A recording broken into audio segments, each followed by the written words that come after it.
Kembali lagi di Celengan Drama. Kali ini kita akan melanjutkan serial drama Korea yang berjudul My ID is Gangnam Beauty. Dan sekarang kita sudah sampai di episode kelima. Saat itu Mire mendapatkan telepon dari Ibu Dokyung yang meminta tolong untuk membujuk Dokyung agar mau menemuinya. Tetapi Mire malah menjadi galau. Dia tidak tahu cara apa yang harus dia pakai untuk membujuk Dokyung, karena hubungannya dengan Dokyung saat ini sedang tidak baik. Mire pun menceritakan semua masalahnya itu kepada Hyunjun. Mire juga menceritakan jika Ibu Dokyung itu adalah wanita yang dulu pernah menolongnya saat Mire akan bunuh diri. Karena hal itu, Mire merasa tidak enak jika menolaknya. Tiba-tiba saja Mire kembali merasakan ada seseorang yang mengikutinya. Saat itu Mire melihat ada seseorang di belakangnya, dan karena ketahuan, si penguntit itu langsung melarikan diri. Mire pun langsung mengejarnya. Di saat yang bersamaan, Hyunjun langsung menghubungi ayah Mire. Dan untungnya, saat Mire berusaha untuk mengejar penguntit tersebut, beberapa polisi yang berada di sana juga langsung datang dan membantu menangkapnya. Lalu mereka dibawa ke kantor polisi. Saat di kantor polisi, Mire langsung dimintai keterangan. Mire menjelaskan bahwa selama beberapa hari ini dia merasa ada seseorang yang mengikutinya. Mendengar keterangan itu, si penguntit langsung mengatakan bahwa dia baru mengikutinya hari ini. Dan alasan si penguntit itu mengikutinya karena dia mengira bahwa Mire adalah seorang artis. Si penguntit itu juga terlihat sangat ketakutan.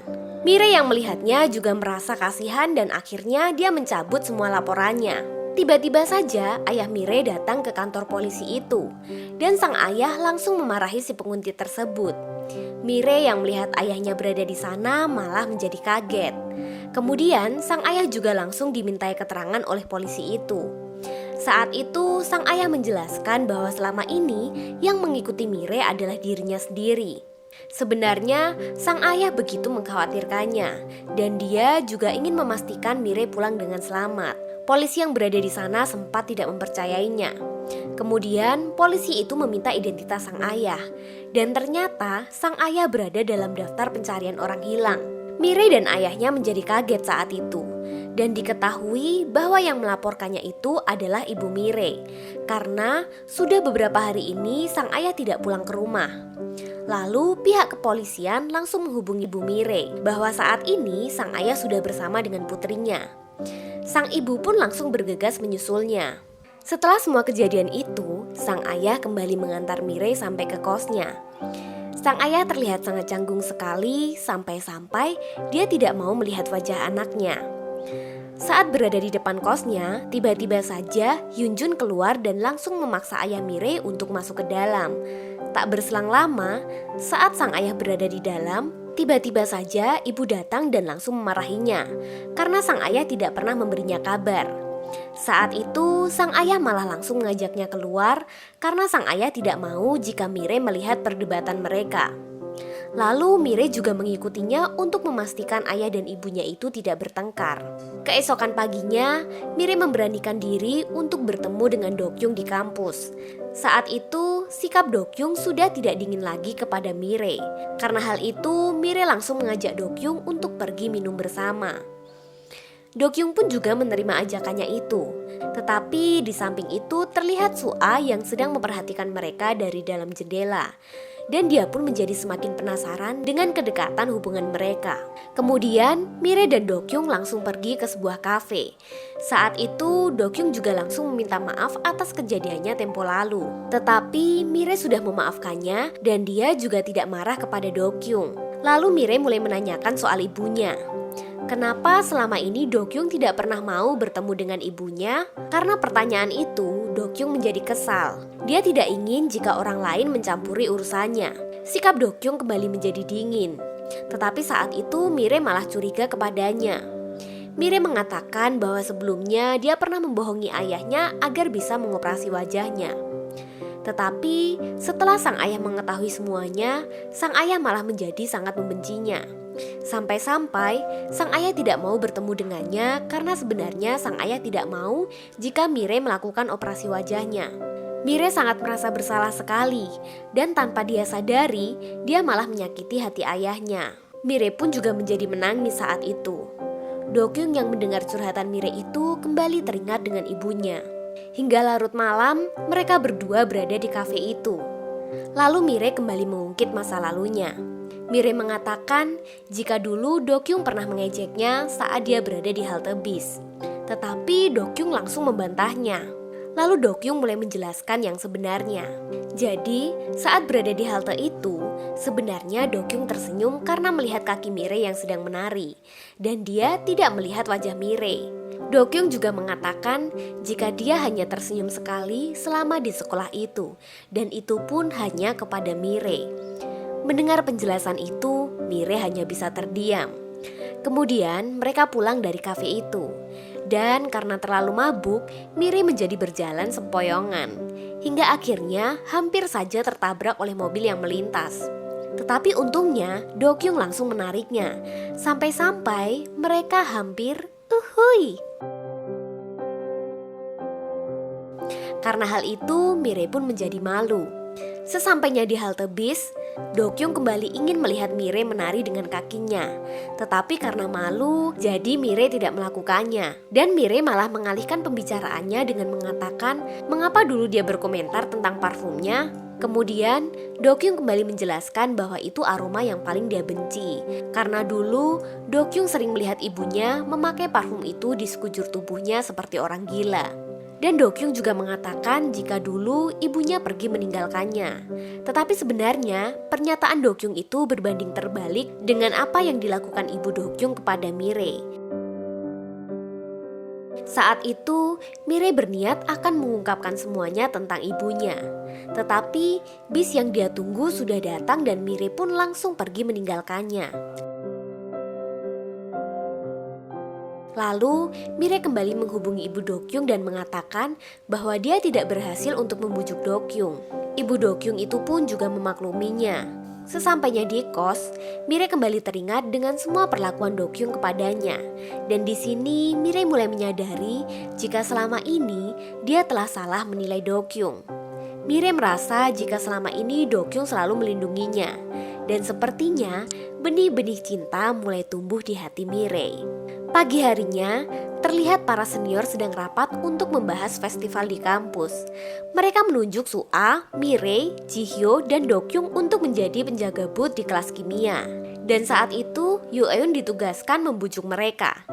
Di samping itu, Dokyung terlihat sedang berada di depan mesin minuman, dan di sana Mirei juga melihatnya. Dokyung yang mengetahui Mirei berada di sana juga langsung menghampirinya. Mereka pun sempat mengobrol, tetapi entah kenapa Mirei malah menjadi salting. Dan karena malu, dia juga langsung pergi meninggalkannya. Tak berselang lama, Yoo-eun datang menghampiri Dokyung dan menawarinya untuk menjaga booth di festival kampus. Tetapi Dokyung langsung menolaknya.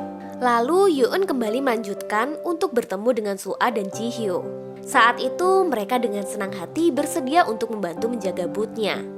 Kemudian Yoo-eun juga membujuk Mirei. Tetapi jawaban Mirei dia akan mempertimbangkannya. Karena di acara festivalnya nanti Mirei juga berniat akan berjualan lilin aromaterapi. Di sisi lain terlihat seorang pria yang sedang didekati Su'a melalui sosial media. Dan pria itu pun juga terlihat sangat senang sekali karena didekati oleh wanita cantik. Singkat cerita, saat ini mereka telah bersedia untuk membantu dan Yoo-eun langsung membawa mereka ke ruangan senior. Kemudian mereka semua langsung menyusun rencana untuk festivalnya nanti. Di tempat berbeda, terlihat Yoo-eun yang sedang mencari kontrakan baru dan dia juga ditemani oleh pemilik kontrakan tersebut. Tetapi saat itu dia malah bertemu dengan Hyunjun. Hyunjun yang mengetahui Yunwo akan mencari kontrakan baru itu pun langsung menawarkan diri untuk membantu mencarinya. Setelah mereka selesai mendapatkan kontrakan baru, sebagai tanda terima kasihnya, Yunwo mengajak Hyunjun untuk pergi minum bir di kafe. Dan dia juga mengatakan jika Hyunjun boleh mengajak Mirei. Kita kembali ke kampus. Saat ini mereka telah selesai menyusun acara festival dan mereka juga berencana akan memakaikan seragam khusus yang nantinya digunakan oleh para wanita cantik itu. Tetapi beberapa orang yang ada di sana mulai tidak setuju karena seragam yang mereka pilih adalah rok mini. Pembicaraan mereka pun juga mulai ngelantur, dan mereka malah bercanda dengan menyangkut pautkan fisik semua wanita yang ada di sana itu sama. Sebenarnya mereka merasa kesal dengan candaan itu, tetapi mereka hanya bisa diam. Terlebih lagi, ada salah satu senior laki-laki yang membandingkan kecantikan Sua dengan Mire. Setelah rapat selesai, Mire bercerita kepada Yoon bahwa sebenarnya Mire tidak nyaman dengan rok mini itu, tetapi dia tidak berani mengungkapkannya. Di samping itu, tiba-tiba saja Yoon mendapatkan telepon dari Jungbon yang memintanya untuk datang ke cafe Eugene. Saat itu, Yoon juga mengajak Mire.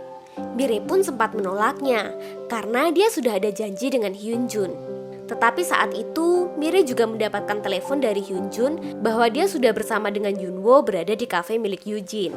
Karena hal itu, Yoon dan Mire pun bersama-sama pergi ke kafe tersebut. Kemudian terlihat Jungbun yang sudah menunggu Yoon di kafe milik Eugene. Dan sebenarnya, tujuan Jungbun ke kafe itu untuk mendekati Eugene karena dia diam-diam menyukainya. Tetapi saat itu, Jungbun tidak sengaja melihat karyawan wanita Eugene itu memasukkan uang ke dalam kantongnya. Jungbun berniat memberitahu Eugene. Namun, semua perkataannya itu malah dibantah dan Eugene juga langsung membawa Jungbun keluar. Jungbun menjadi kesal karena niat baiknya itu tidak ditanggapi. Dan dia pun juga langsung pergi dari tempat itu. Ternyata, Yoon dan Mire sudah berada di sana. Yoon yang melihat Jungbun pergi langsung mengejarnya. Tak lama setelah itu, Hyunjun dan Jungwo juga datang ke kafe itu. Lalu saat Dokyung pulang ke rumah, dia langsung pergi ke kamar adiknya. Tetapi saat itu adiknya tidak mau diganggu karena dia sedang melakukan live di media sosialnya. Kemudian Dokyung langsung pergi menemui ayahnya. Saat itu Dokyung menjelaskan jika sebenarnya adiknya tidak ingin bersekolah di Amerika. Dokyung merasa ayahnya sangat egois karena tujuan ayahnya mengirim adiknya ke Amerika itu bukan untuk kebaikannya, tetapi karena reputasi dan gengsi ayahnya. Sayangnya, sang ayah sangat bersikeras untuk tetap mengirimnya ke Amerika. Mendengar itu, Dokyung pun langsung pergi. Tetapi saat Dokyung akan meninggalkan ruangan tersebut, sang ayah kembali menceritakan sedikit masa lalu ibunya saat dulu pergi meninggalkan mereka. Tanpa berkata-kata, Dokyung langsung pergi meninggalkannya. Di sisi lain, Mire, Hyunjun dan Yunwo sedang berada di cafe Eugene. Dan saat itu mereka bercerita tentang kontrakan baru Yunwo. Tak berselang lama, Dokyung juga datang di cafe Eugene. Dan dia melihat Mire berada di sana. Tanpa berpikir panjang, Dokyung pun langsung menghampirinya. Mire yang mengetahui Dokyung berada di sana pun menjadi terdiam. Kemudian, Dokyung langsung bergabung bersama mereka. Dan lagi-lagi, Mire kembali salting di depan Dokyung. Di samping itu, terlihat seorang pria yang didekati Sua datang ke tempat kerjanya. Seorang pria itu juga mengajak beberapa temannya, dan mereka semua langsung terpesona melihat kecantikan wajahnya. Pria tersebut juga berusaha untuk mendekatinya, dan saat itu Sua juga meresponnya, hingga membuat seorang pria itu menjadi baper. Keesokan harinya, kini festival di kampus Hancock akan segera dimulai dan mereka semua mulai sibuk untuk mempersiapkannya. Tetapi mereka kembali lagi memperdebatkan masalah fisik teman-temannya. Saat itu semua persiapannya sudah tertata rapi. Dan mereka pun juga mulai mencoba seragam yang kemarin sudah ditentukan untuk dipakai Mire, Sua, dan Jihyo. Dan bagaimanakah cerita selanjutnya? Sampai bertemu di episode selanjutnya. Gamsahamnida.